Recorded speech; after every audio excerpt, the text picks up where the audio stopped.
ଶ୍ରୋତାବନ୍ଧୁ ସମକାଳୀନ ଓଡ଼ିଆ ସାହିତ୍ୟରେ ଜଣେ ସମ୍ବେଦନଶୀଳ କଥାକାର ଭାବରେ ସମାଜର ନିମ୍ନ ବର୍ଗର ସଂଘର୍ଷ, ସନ୍ତାପ ଓ ସ୍ୱପ୍ନଭଙ୍ଗର କାହାଣୀ ନେଇ ଅତି ଚମତ୍କାର ଉପସ୍ଥାପନା କରୁଥିବା ଆଗଧାଡ଼ିର ଜଣେ କଥାକାର ହେଉଛନ୍ତି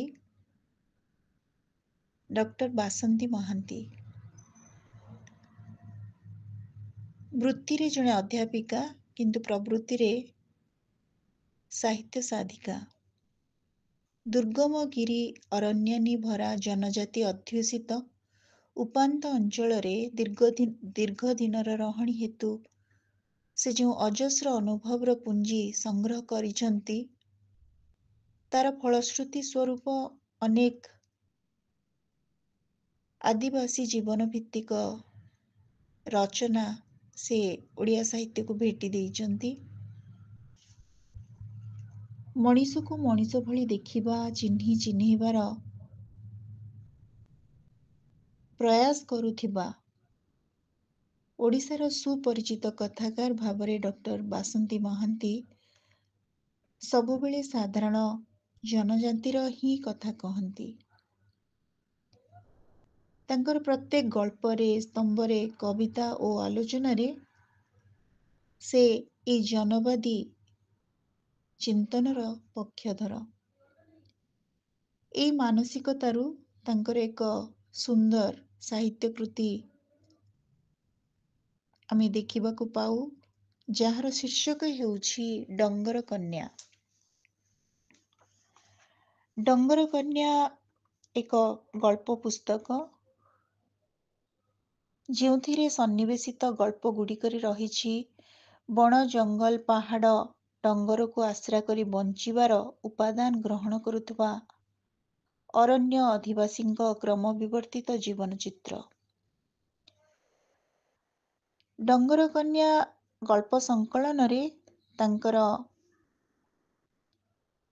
ମତବ୍ୟକ୍ତ ହେଉଛି ଡଙ୍ଗର କନ୍ୟା ଗଳ୍ପ ସଂକଳନରେ ତାଙ୍କର ମତ ହେଉଛି ଏ ଗଳ୍ପ ଗୁଡ଼ିକ କାଳ୍ପନିକ ନୁହନ୍ତି। ପ୍ରତିଟି ଗଳ୍ପ ମୂଳରେ ଗୋଟିଏ ବାସ୍ତବ ଚରିତ୍ର ଅଥବା କଥାବସ୍ତୁ ରହିଛି। ଏହି କଥାବସ୍ତୁ ଅନ୍ତରାଳରେ ସେମାନଙ୍କ ବିପର୍ଯ୍ୟସ୍ତ ସାମାଜିକ ଓ ଅର୍ଥନୈତିକ ଚିତ୍ର ସହ ସମୃଦ୍ଧ ସାଂସ୍କୃତିକ ପ୍ରେକ୍ଷାପଟ ସ୍ପଷ୍ଟ ପ୍ରତିଭାତ ହେଉଛି।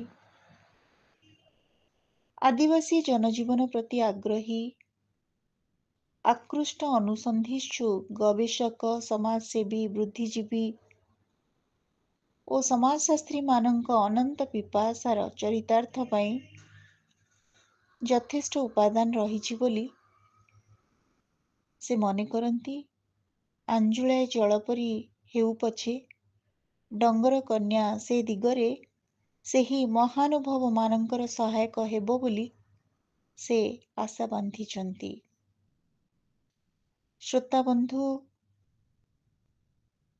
ପକ୍ଷୀ ଘରଙ୍କ ସମ୍ପାଦନାରେ ଡକ୍ଟର ବାସନ୍ତୀ ମହାନ୍ତିଙ୍କର ଗଳ୍ପ ସଂକଳନ ଡଙ୍ଗର କନ୍ୟାରୁ ମୁଁ ଏକ ସୁନ୍ଦର ଗଳ୍ପକୁ ଆପଣମାନଙ୍କ ସମ୍ମୁଖରେ ଉପସ୍ଥାପନ କରୁଛି, ଯାହାର ଶୀର୍ଷକ ହେଉଛି ଚାଷ। ଗଳ୍ପଟି ଏମିତି। ସୂରୁଜ ଦେବତା ଡୁବିବାକୁ ବସିଲା। ଗଛ ପତ୍ର ଗହଳରୁ ଜମି ଆସୁଥିଲା ଅନ୍ଧାର। ମୁଣ୍ଡରେ ହାତ ଦେଇ ବସିଥିଲା ଚନ୍ଦରୁ ମାଝି। ତାରି ଆଖି ଆଗରେ ଜଳି ଯାଉଥିଲା ତାର ସ୍ୱପ୍ନ। ହିଡ଼ ମୁଣ୍ଡରେ ଠିଆ ହୋଇ ଦେଖିଲା ମୁଣ୍ଡମାଳ ପରି ଜମି ସାରା ଗଡ଼ୁଛି ଶୁଖିଲା ବନ୍ଧାକୋବି, ଟମାଟୋ ଗଛ ଶୁଖି ଡାଙ୍ଗ, କଅଁଳା ବାଛୁରୀ ପରି ବଢୁଥିବା ବାଇଗଣ, ଫୁଲକୋବି, କଞ୍ଚାଲଙ୍କା ଗଛ ଶୁଖି ସଳିତା ହେଲାଣି। ମନ ଖରାପ ହେଇଗଲା। ସାହୁକାରଠୁ ଆଣିଥିବା 10,000 ଟଙ୍କା ସୁଧ ଯେତେ ବାନ୍ଧୁଥିଲେ ମୂଳକୁ ଛୁଉଁନି। ତା ସାଙ୍ଗକୁ ମାଇଜିମାନଙ୍କ ଗ୍ରୁପ ପଇସା।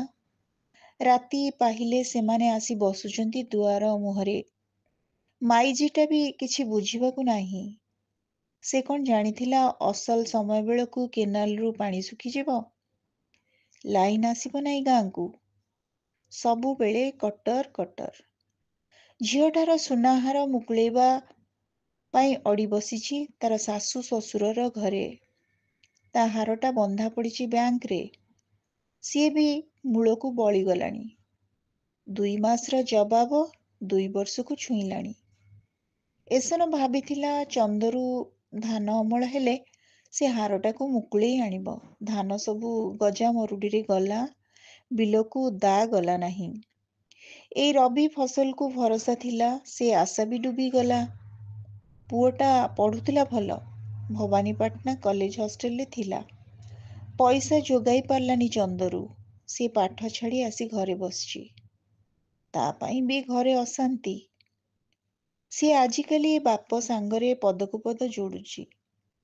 ଯଦି ପାଠ ପଢ଼ାଇ ପାରିବନି, ଜନ୍ମ କରୁଥିଲ କିଆଁ? ମୁଁ ତମ ପରି ମାଟି ସଙ୍ଗେ ମାଟି ହେଇ ଭୋକ ଉପାସରେ ବଞ୍ଚିବି ନାହିଁ। ବଡ଼ ପୁଅଟାର ବୟସ ଗଡ଼ିଯାଇଛି। ଫି ବରଷ ଭାବୁଛି ପୁଅଟାକୁ ବାହାଘର କରିବ। ଝୋଲା ଟଙ୍କା ଯୋଗାଡ଼ ହୋଇ ପାରୁନି। ତା ସାଙ୍ଗସାଥୀମାନେ ବାହା ହୋଇ ଗୋଟାଏ ଦୁଇଟାର ପିଲାର ବାପ ହେଇ ସାରିଲେଣି। ପୁଅଟା ଠେଙ୍ଗୁଆ ହେଇ ଅଛି। ଚନ୍ଦୁରୁ ଚାହିଁ ପାରୁନି ତା ମୁହଁକୁ। ସିଏ ବି ଆଜିକାଲି ଘରକୁ ଆସିଲେ ଖାଲି ଚିଡ଼ିଚିଡ଼ି ହେଉଛି। ମାଇଜିଟିଏ ତାକୁ ଧରେଇ ଦେଲେ ସିଏ ଘର ସଂସାର କରନ୍ତା, କିନ୍ତୁ କିଛି ହେଇପାରୁନି। ତା ଭାବନା ସେମିତି ଭାବନା ଭିତରେ ହିଁ ରହିଯାଉଛି। ଦୈବ ଦାଉ ସାଧୁଛି। କେବେ ଧୋଇତ, କେବେ ମରୁଡ଼ି। ଚାଷ ଉପରୁ ତାର ଭରସା ତୁଟିଗଲାଣି। ଘରକୁ ଯିବାର ତାର ଇଚ୍ଛା ହେଲା ନାହିଁ। ସେଇ ଅଭାବ ଅଭାବ ଅଭାବ। ତା ମନଟା ଚିଟା ହେଇଗଲା। ଜମିରେ ଯେତେବେଳେ ଫସଲ ଥିଲା, ପରିବା ଦର ଏମିତି ଖସିଗଲା ଯେ ତୋଳିବା ଖର୍ଚ୍ଚ ବି ଉଠିଲାନି। ସେମିତି କିଆରୀରେ ଲୋଟିଲା ଗାଈଗୋରୁ ବି ଅରୁଚି ପାଇଲେ।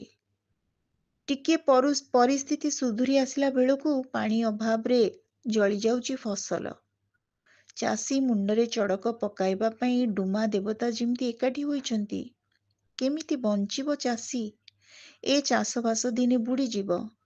ଦେଶରେ ଅକାଳ ପଡ଼ିବ, ପୋକ ମାଛି ପରି ମରିଯିବେ ସବୁ ମଣିଷ।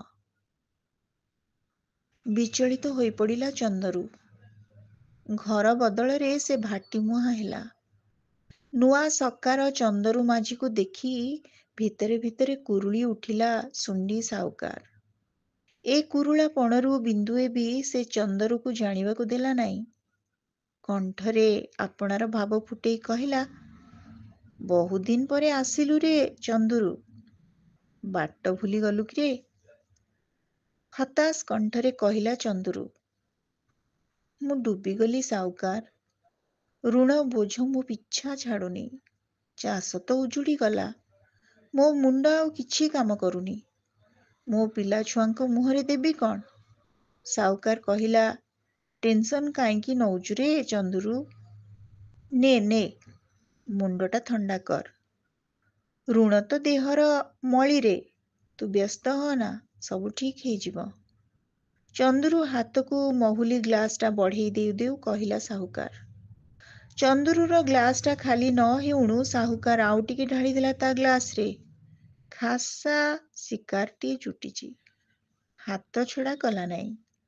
ଚନ୍ଦୁରୁ ସେତିକି ଗଳା ଧକରଣ କରିସାରି ଏଉଡ଼ିଟାଏ ମାରି ଫେରିଆସିଲା ଘରକୁ। ଚନ୍ଦୁରୁକୁ ଦେଖି ତା ସ୍ତ୍ରୀର ଛାତି ଫାଟି ଯାଇଥିଲା। ନିଶା ପାଣି ଛାଡ଼ିଥିବା ଲୋକଟା ପୁଣି ଗଲାଣି ଭାଟିକି। ଏବେ ନିଶାରେ ଚୁର ହେଇଛି ଲୋକଟା। ଏବେ ତା ସଙ୍ଗେ ମୁହାଁମୁହିଁ ହେବାକୁ ଚାହିଁଲାନି। ଗୁମସୁମ ହେଇଗଲା। ପଦଟିଏ ବି କହିଲା ନାହିଁ କିଛି। ରାତି ପାହୁ। ପିଲାମାନେ ଖାଇସାରିଥିଲେ। ସ୍ୱାମୀ ସ୍ତ୍ରୀ ଦୁଇଟା ଉପାସ ଶୋଇଲେ। ଚନ୍ଦୁରୁର ନିଶା ଛାଡ଼ିଲା ବେଳକୁ କୁକୁଡ଼ା ଡାକିଲାଣି। ନିଜକୁ ଧିକ୍କାର କଲା ଚନ୍ଦୁରୁ। ସେ ଅଯୋଗ୍ୟ ପୁଅ, ଅଲୋଡ଼ା ସ୍ୱାମୀ। ସନ୍ତାନମାନଙ୍କୁ ସୁରକ୍ଷିତ ଭବିଷ୍ୟତ ଦେଇପାରୁ ନଥିବା ନିପାରିଲା ବାପା। ସେ ଅଖୋଜା ଅଲୋଡ଼ା ସମସ୍ତଙ୍କ ପାଖରେ। ସେଇ ମୁହଁ ଅନ୍ଧାରରେ ସେ ବାହାରିଗଲା ବାହାରକୁ। 9ଟା 9:30 ବେଳକୁ ଗାଁରେ ଚହଳ ପଡ଼ିଲା। ଚନ୍ଦ୍ରୁ ମାଝି ବାଟରେ ପଡ଼ିଛି। ତା ପାଟିରୁ ଫେଣ ବାହାରୁଛି। ବାଡ଼େଇ ପିଟି ହେଉଛି। ସ୍କୁଲ ଯିବା ବାଟରେ ଦେଖିଥିଲେ ସ୍କୁଲ ପିଲା। ଡାକ୍ତରଖାନାରେ ପହଞ୍ଚିଲା ବେଳକୁ ତା ପିଣ୍ଡରୁ ପ୍ରାଣ ବାହାରି ଯାଇଥିଲା। ଦେଖଣାହାରୀ କହିଲେ, ଆହା, ଚନ୍ଦ୍ରୁଟା ଭାରି ଭଲ ମଣିଷଟା ଥିଲା। କାହିଁକି ଏମିତି କଲା? ଗଣମାଧ୍ୟମ ତତ୍ପର। ଚାଷୀ ଆତ୍ମହତ୍ୟା। ଗାଁକୁ ବାହାର ମଣିଷଙ୍କ ସୁଅ ଛୁଟିଲା। ରାତାରାତି ଚନ୍ଦ୍ରୁ ମାଝି ତା ସ୍ତ୍ରୀ କଳାବତୀ ମାଝି ବିଶ୍ୱବିଖ୍ୟାତ ହୋଇଗଲେ। ବିରୋଧୀ ଗର୍ଜିଲେ, ସରକାର ଇସ୍ତଫା ଦିଅନ୍ତୁ। ଚାଷୀ ଆତ୍ମହତ୍ୟା ସରକାରଙ୍କ କଳଙ୍କ।